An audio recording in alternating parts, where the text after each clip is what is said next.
Abe ko, ito na naman si Abe nyo. Abe ko. Si Teacher Abigail nga po nang order ng tamales ng daddy ko. Abe ko.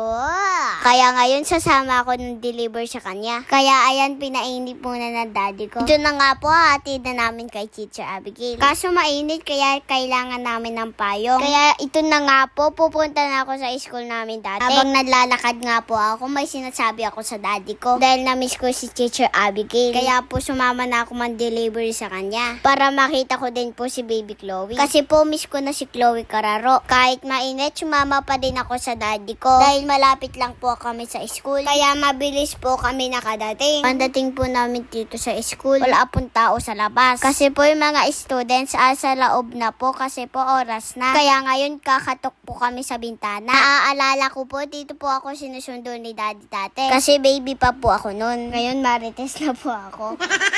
Kaya po kakatok na ako sa bintana kasi po sarado yung pintuan nila. Buti naman po narinig yung katok ko. Kaya ayan, lumabas na po si teacher. Ayun nga po yung teacher Marites ko. Ay, teacher Marshall pala. Abe ko!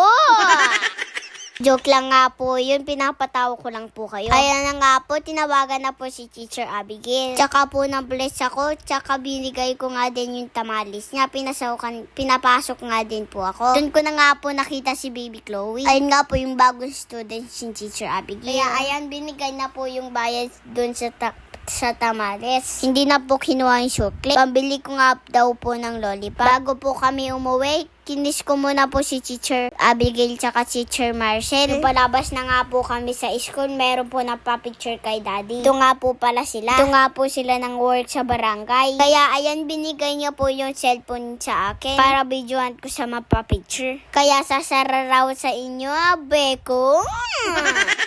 Pang-uwi nga po namin sa bahay, meron po nangiintay sa daddy ko. Bibili po sila ng abe ko shirt. Kaya ito nga po pala. Ang mga available na shirt natin, yung labe ko, tsaka abe ko, tsaka yung labe kos na damit, abe ko.